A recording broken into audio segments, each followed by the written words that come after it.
Thank you, Scott. Thank you, Tricia. This is actually, as I said a little bit to you before, and I guess to sort of invite the audience into the space we're in, I was a Brown student, an undergrad, when Tricia was here as a grad student, and she taught me in one of the best classes I took about African American cultural theory. Then left Brown, long story, came back to Brown in 2007 to be a student, took Tricia's hip hop course, and in that course, after I'd been in the hip hop world for a long time, she did a public interview with me in class. So we've sort of come full circle in a variety of ways to come here and talk about this great book. Thank you. So. That long story about why he left school was to basically found pretty much hip-hop journalism. So it's like, not a small thing to do. You didn't go off and work at Mickey's. Right. No doubt. Thank you. Anyway, it's great to have you back. For that. Thank you. It's good to be back. So I guess to sort of start at the beginning, as they say, can you tell us a little bit about your relationship to hip hop in terms of growing up, where you grew up, what the music meant to you, sort of before you even got to be a grad student, writing about this, doing this groundbreaking work, critical work about it. How did you sort of come to hip hop? Well, I'm from the Bronx. I'm from Harlem in the Bronx, but my teenage years were spent in Co-op City. Anybody from Co-op City? Are you serious? Not from Co-op. Okay. I teach at Bronx Community College. Oh, okay, so you're right nearby. I do that because Co-op City is a world in and of itself. There's like 70,000 people in Co-op City. Right. So you never know, you usually have someone there. And I'm unfortunately old enough to recall the years prior to hip hop. And I remember very distinctly being a teenager because I played basketball.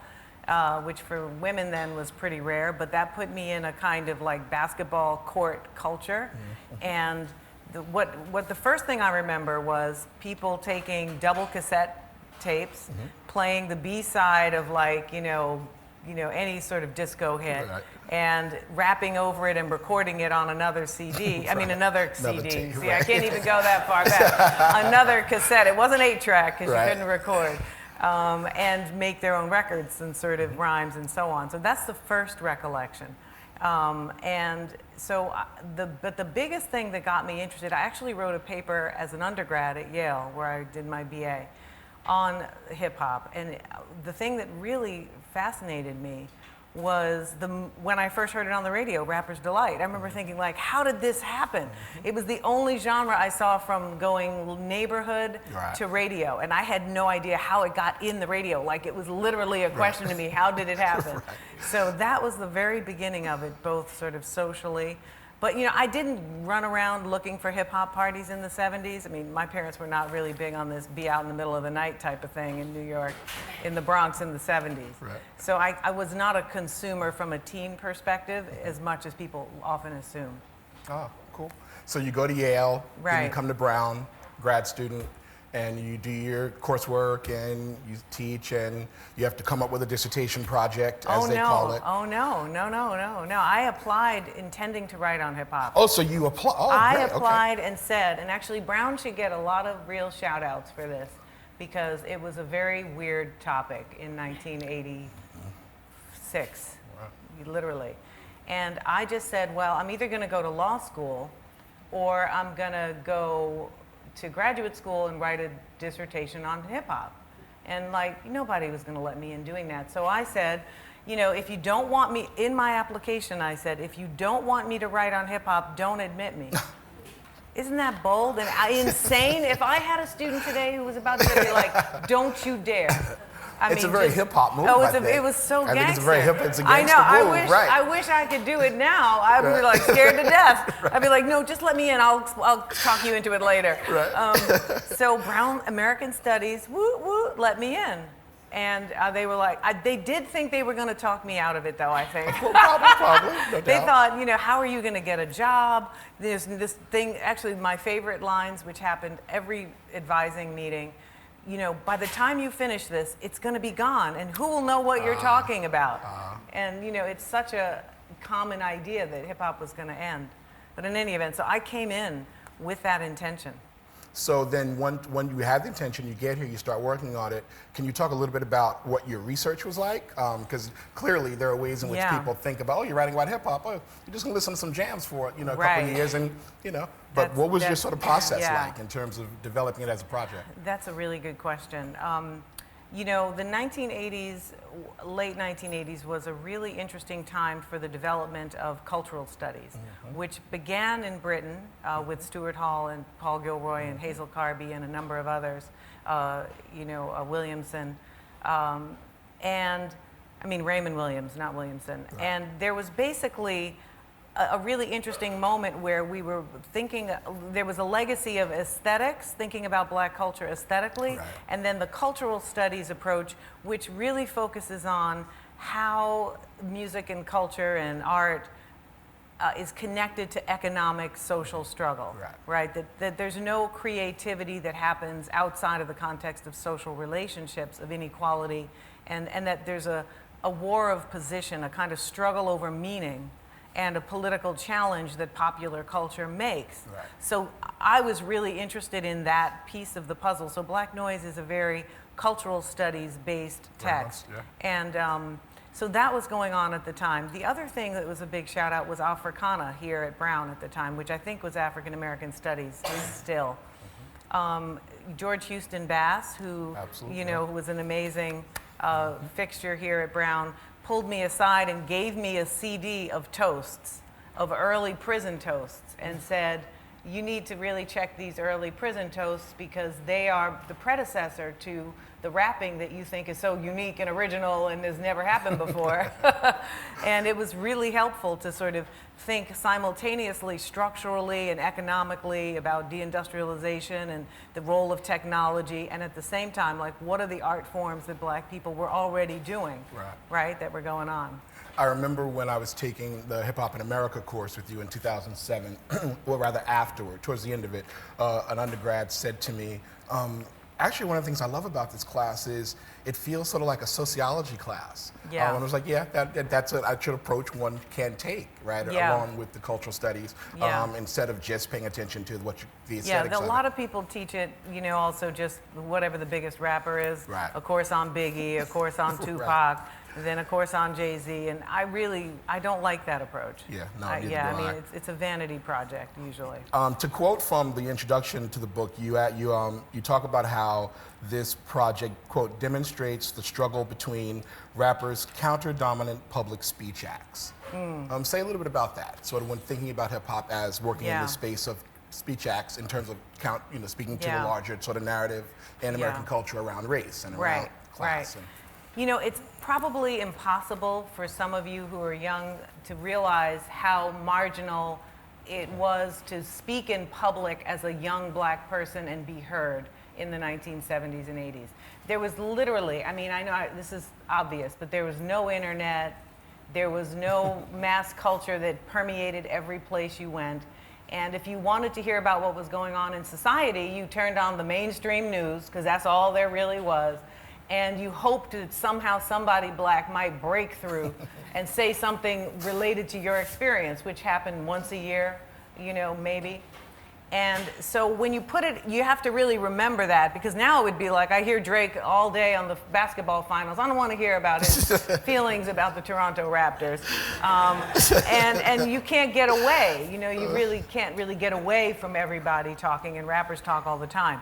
But at that point, hip hop was really this creative way of saying, hey, this post-civil rights era is not all it's cracked up to be.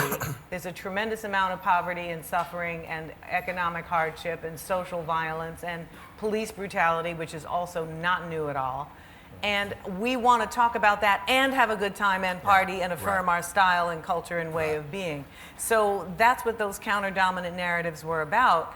And that's why I was focusing on them, because in that context, they had a very different kind of resonance. It was like electrifying to hear on the radio, The Message by Grandmaster Flash in 1982. I just remember thinking, there's never been anything like this on the radio, right? And it was just galvanizing. It is. As you say that, I sit here thinking about the kind of, just on the level of just the sonic impact, of hearing those voices over those beats, right? Like, Right. where did this come from? Like, Right. or the way in which it was so very local for people like you and me, Right. and all of a sudden it's this national, sonic event, right? Do you remember the first time you heard hip hop on the radio? I do. Well, I don't remember hearing it on the radio for the first time. What I remember is, like you, sort of going to parties, parks, right?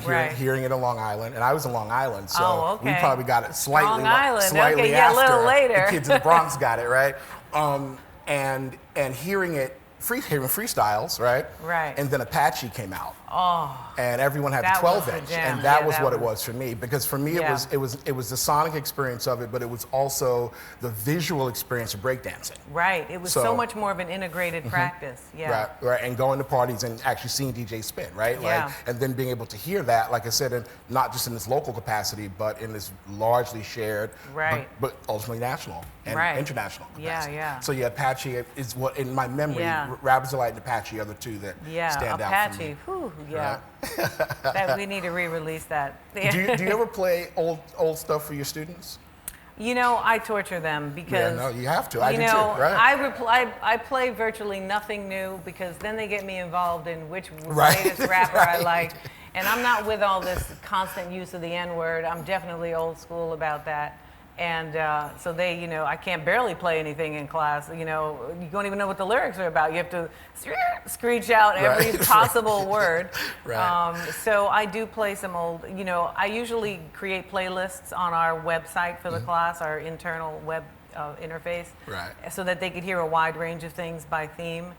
But I don't play a lot in class because I feel like they listen all the time, and what they need is a framework Right, for and a thinking context, about actually, it. Yeah. No doubt. Yeah, I actually happily, one of my students in my introduction to literature class this past semester, actually I played early LL for them, LL Cool J. Yeah. And this one kid, Patrick, who actually is a dance major, so really is into the sort of Right. the beat of it. Played the video, went off, and I asked them, first I asked them we had talked about style stuff, and we talked about how gender operates in space. Right. And then he says, "That's a bop." Yeah. And I was Yeah. like, Did you play radio? What'd you play? I played I Need Love, Oh, and okay. I played radio, and then I played the Going Back to Cali. Oh, Going Back to Cali. So yeah, was so I really- wanted to yeah, give them yeah. the sort of breadth of Yeah, his, the range, his yeah. early couple of years, for a few years, and he said, "Yeah, that's a bop," and I took that as the sort of highest compliment, highest praise. of like, the okay, latest. so you know where we were coming from then, right? Right. No Yeah. doubt. When we were being introduced by Stephanie, she made the comment about how this book, Black Noise, 25 years in now, is a foundational text to this thing that people now refer to as hip-hop studies, right? Yeah. There was no hip-hop studies, as it were, in the academy, a space No. where hip-hop could occupy this sort of critical, analytical, cultural space. And this book happens, and others follow. Can you talk a little bit about your experience in the sort of development, as it were, or sort of trajectory of this thing called hip-hop studies, and where you sort of think of Black Yeah. Noise as if being a part of that? Yeah.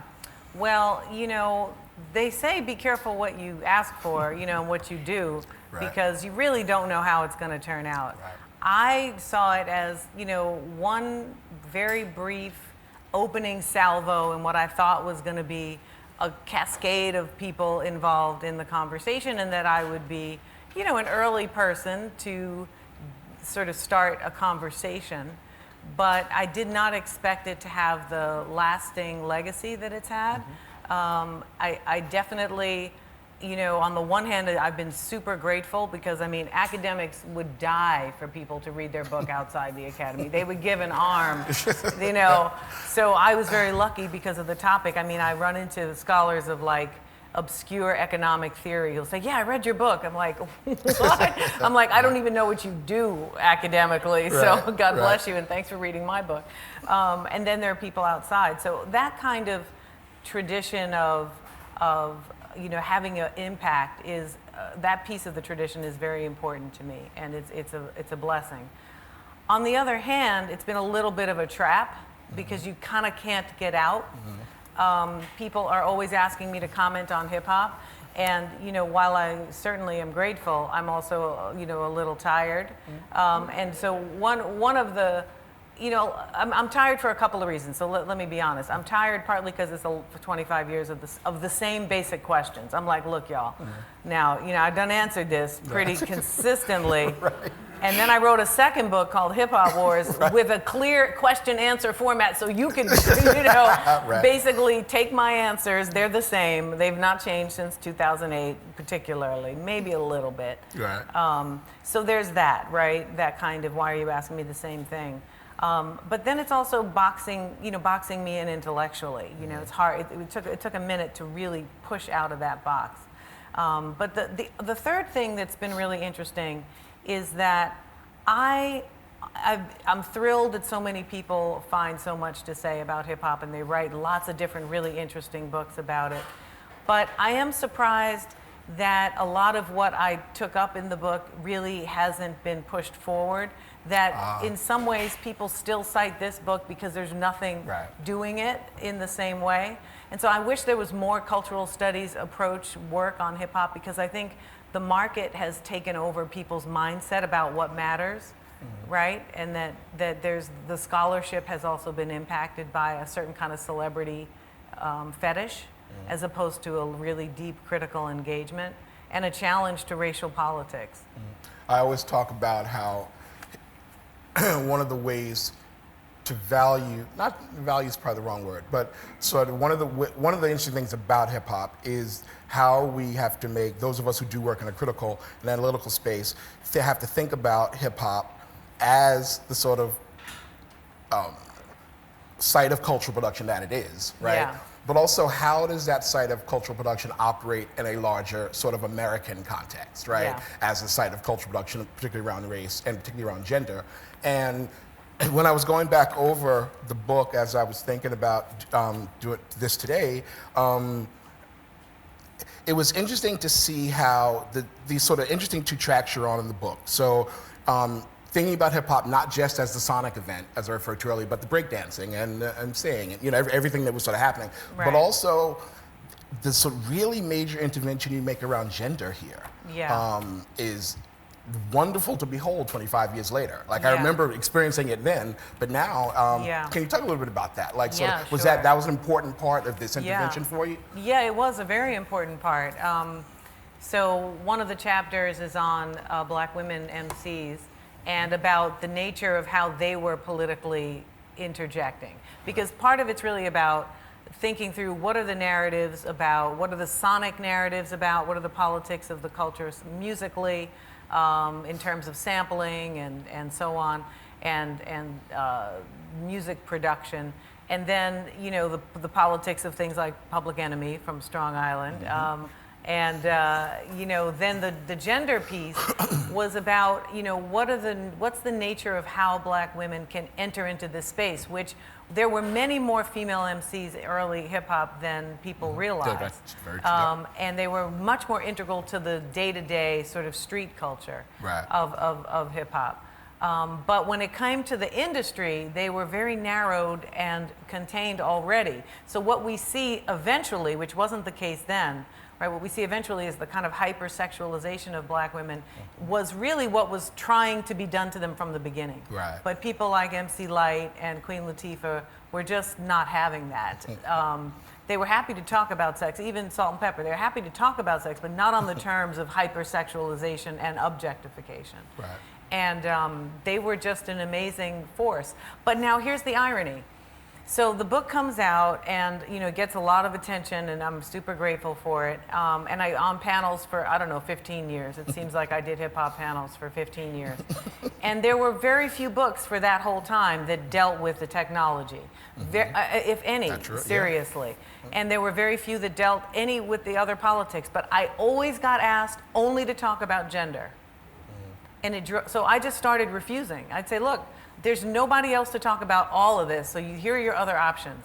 I'm not gonna, you find another person, make it a man to talk about women MCs, right? You're not gonna ghettoize me inside of a ghetto inside of a ghetto. I'm like, dang. Right. I'm like, how much segregation are we Russian gonna? Dolls of ghetto, Russian dolls of ghettoization. Brilliant. Well, I will be stealing that. Right. The Russian dolls of ghettoization. So they'd be like, oh, okay. And then sometimes they literally wouldn't invite me.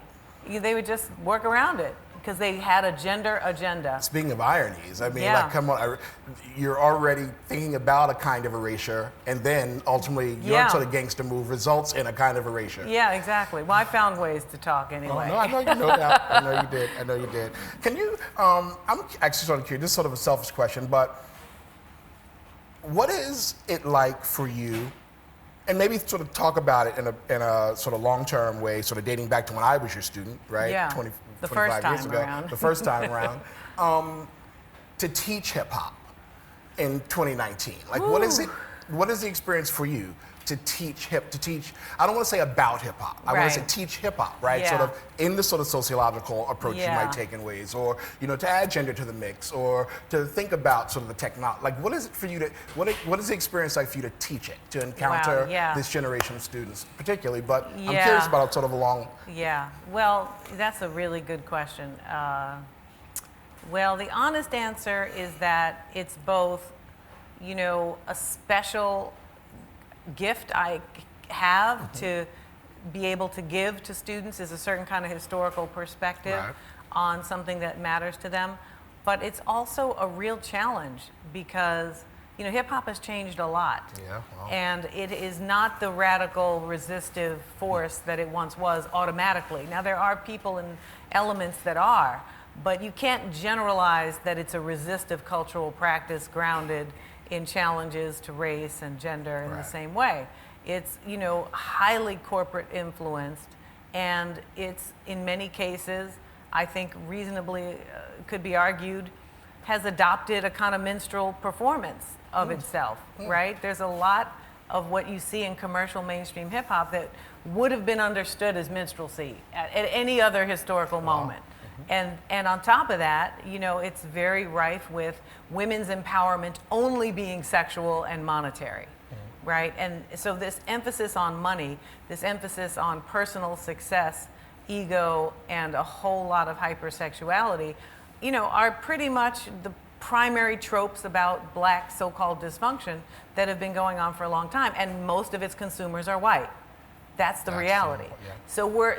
So that is something I feel it's very important to get young students to really pay attention to. It doesn't mean they can't love the MC they want to love, but they can't act like, everybody's on some big resistance fight the power train, because they're really not.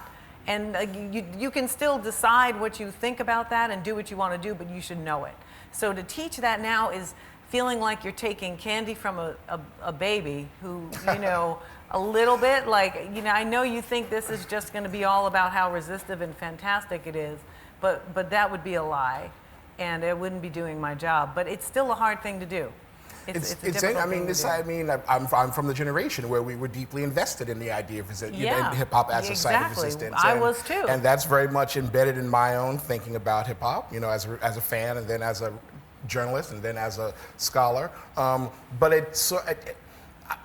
I'm finding that when I teach it, the idea of resistance doesn't even come up. right? So they are already so deeply invested in the market aspect of it, right? Right. The commercialization aspect of it. That I don't know that I experienced any taking candy from a baby is an interesting way to describe it, because there's a way in which when I do want to Make a market critique. it doesn't even become, it's not something they even consider. Yeah. That it's always about empowerment, right? Yeah.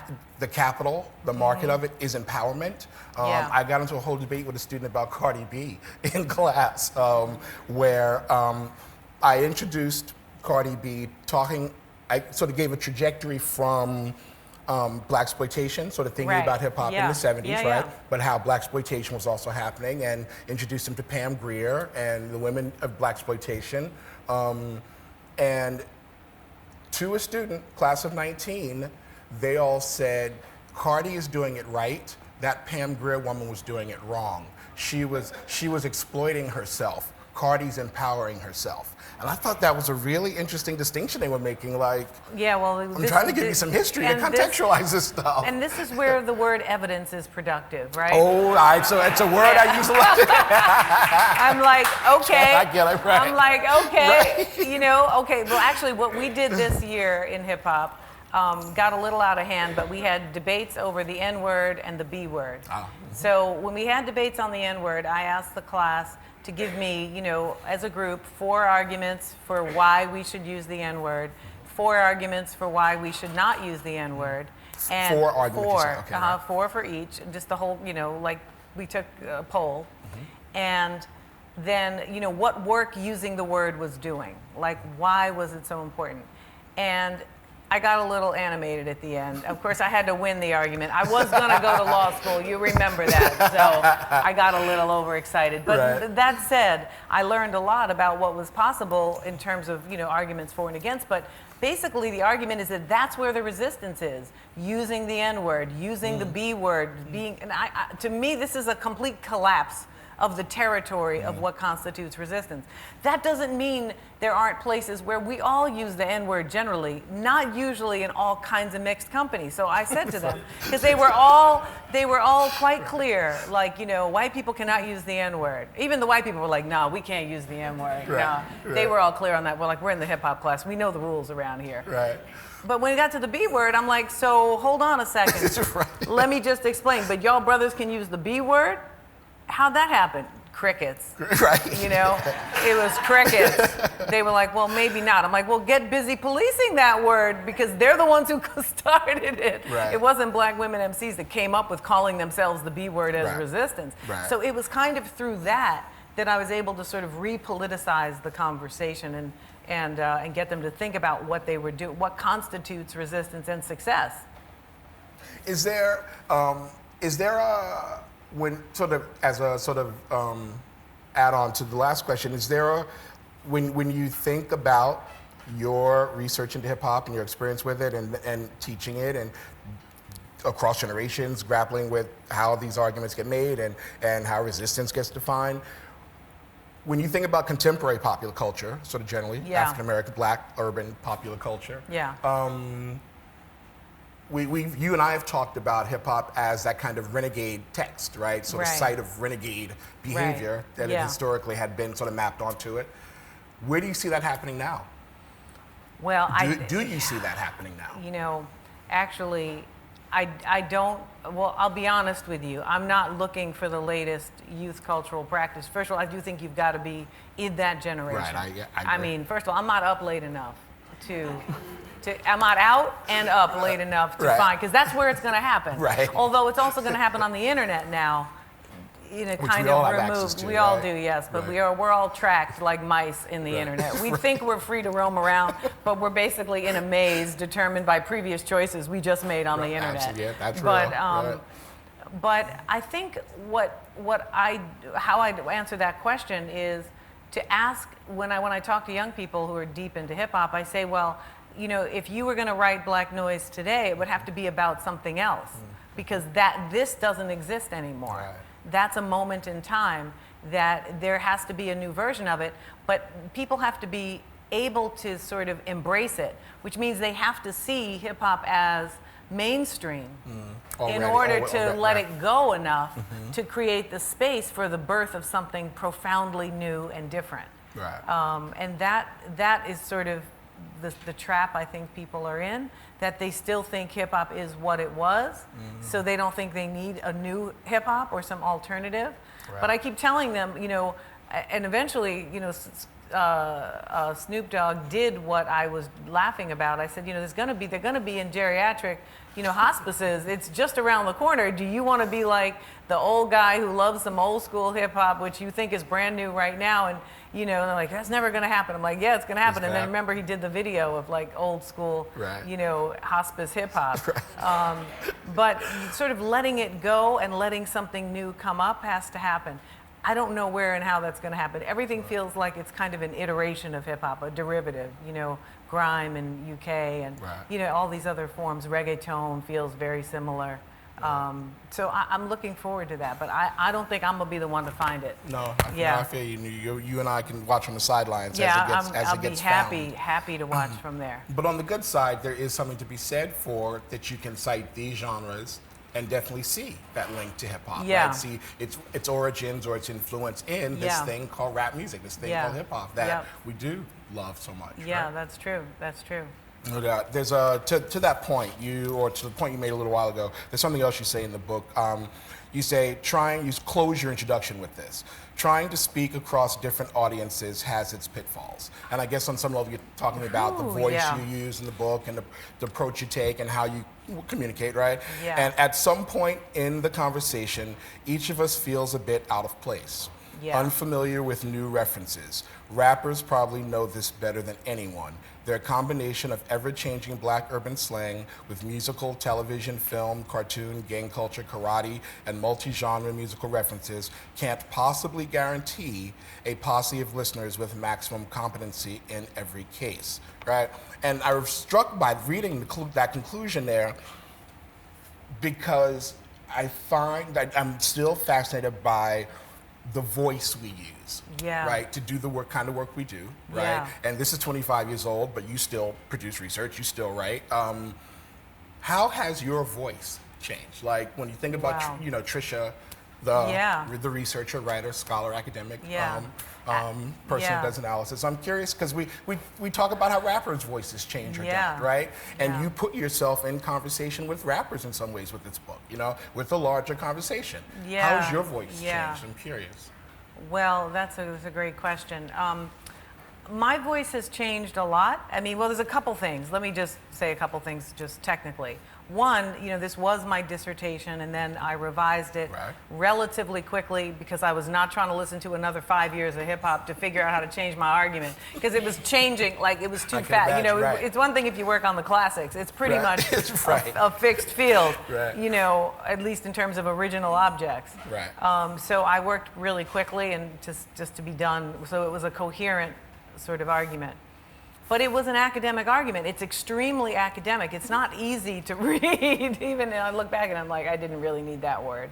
But then again, I did need that word. That experience, right? But I did need that word, right? Because there was no idea that this kind of a genre should be elevated with serious academic thinking. And the fact that I was invested in an academic language and voice meant that I was invited to do things like go to Congress to defend hip hop more than once. If I had written a pop book or a journalistic piece, not that it wouldn't have been as brilliant as your work was, they just wouldn't have likely. That's very real. Right, they wouldn't have brought it on. That's an important part of the legacy of the book. So at that point, I felt that was important. But Hip Hop Wars, by contrast, is written very differently. It's really extremely accessible. It's meant for a high school reader who's willing to have a debate. It's really meant for a debate team-oriented high school reader, right? Because I want them to want to debate me. I want them to sort of tussle and try to figure out. I remember talking about it when I was here in 2007. Yeah, right. It was just coming out. That, right.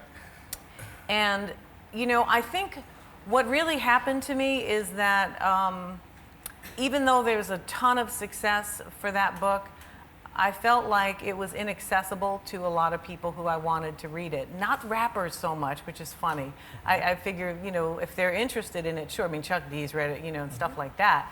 But I wanted everyday kids who were making the culture and who were, in some senses, subjected to the culture to be able to read something that took their world seriously but was willing to challenge them in the most loving way possible. So over time, I've become less of an academically focused writer and speaker because I don't feel like I have to prove that I know how to be an academic. I feel like I've done that pretty well. That's where I am now. Yeah, right? Oh, good, I understand. I was going to ask you about your own voice in this regard.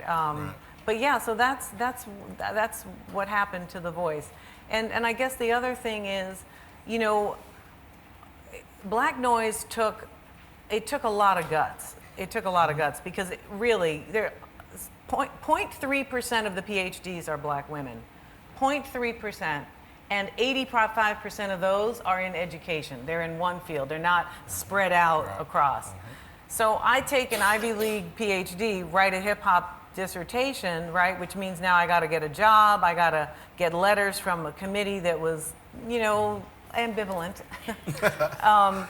And, that courage, like the question is, what do you do? What does that courage look like 20 years later? It looks like saying, I'm not even going to do this, right? I'm not even going to try to do this way anymore, right? I'm going to write for young kids, basically a pop book that's serious argument, but if you're academic, you get where the arguments come from, but not really focus on it. So part of it's trying to figure out what's the courageous thing to do next and to try to focus on thinking that way rather than trying to just start a legacy and start a foundation on it and sort of institutionalize it. Right. But what about you?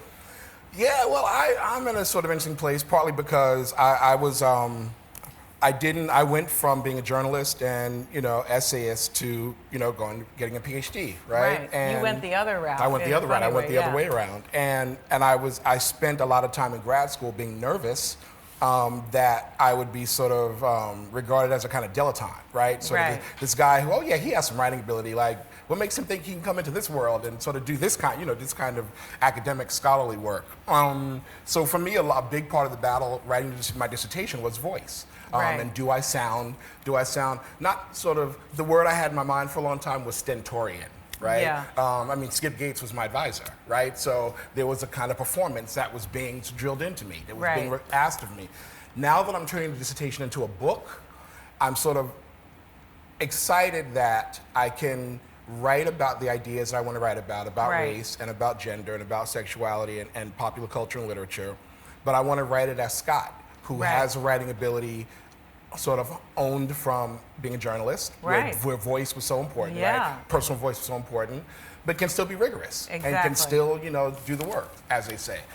So it was a real battle for a long time because I was so concerned with how the voice would be perceived by people and regarded by people, whether it would seem rigorous enough, whether, particularly because I come from popular culture, right? Where there are enough sort of, we know even now in academia, there are places, corners of academia where people look a little askance at popular culture work. Well, they both look askance, but then you have the other thing, which is people try to make their bona fides on popular culture by performing popular culture. It's like we have enough MCs. We're all set on and they do what they do. They do what they do, and you need to do what you do, right? Not get lost about staying in your lane. No doubt. So, and as we sort of, before we do a Q&A, I wanted to ask you a couple of sort of a lightning round questions, as it were. Oh, Lord. Okay. Actually, we'll do two, because we're going to run out of time soon. So if someone asked you, who's your favorite MC? Rakim. Rakim? Yeah. Why? Just last night, I was it 2 nights ago, my husband and I were watching TV, and the soundtrack for the movie we were watching included Paid in Full, which is my favorite song of all time.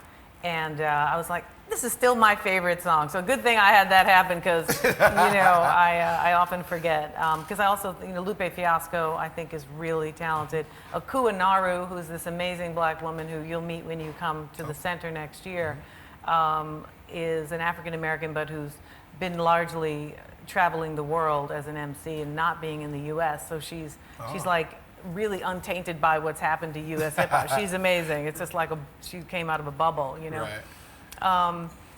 So why do I like Rakim? To me, it's a combination of, tone, grit, content, sort of cerebral but accessible, a storyteller, right? Much less braggadocio. I love a good brag. I mean, there are a couple, Jay-Z's really good at that, and there are lines when I think like, boy, that was a good brag. But when longevity-wise, it kind of doesn't hold up as well for me, but I can play Rakim all day. I do hear there's going to be a biography coming out on him. I didn't know. Wow. Yeah, not quite yet, but soon. So I'll be checking that out. All right. So if I asked you what your favorite hip hop album is, would it be an Eric B. and Rakim album? I don't have one single favorite album, honestly.